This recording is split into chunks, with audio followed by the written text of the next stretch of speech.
Chez les professionnels de l'hôtellerie de plein air, c'est l'incertitude. Dans un mois, la saison est lancée, mais les campings sont loin d'être complets.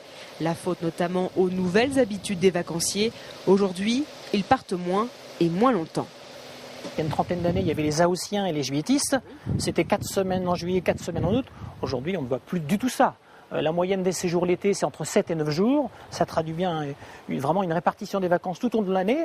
On prend un large week-end à l'Ascension, à la Pentecôte. On prend un petit peu de vacances à Pâques, un petit peu juste avant la saison, 15 jours l'été et après à la Toussaint.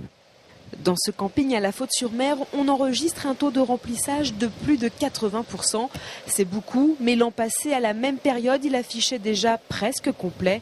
Et cette année, un autre facteur vient compliquer la situation.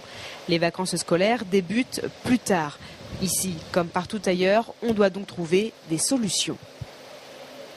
On essaie de faire des promos, pas non plus beaucoup de promos, puisqu'on n'a pas beaucoup de place non plus à combler.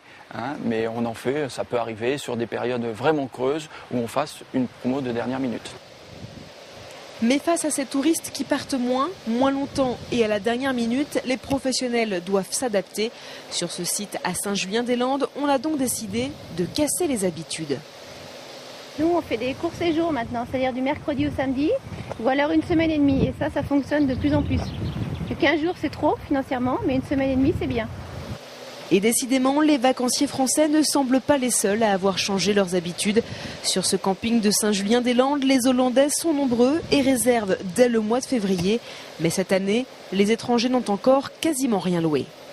Reste à attendre le retour de la chaleur, les professionnels le disent, dès les premiers rayons, le téléphone se remet à sonner. Et bonne nouvelle, en Vendée, le soleil brille 200 jours chaque année. Faites le calcul, il pleut depuis janvier.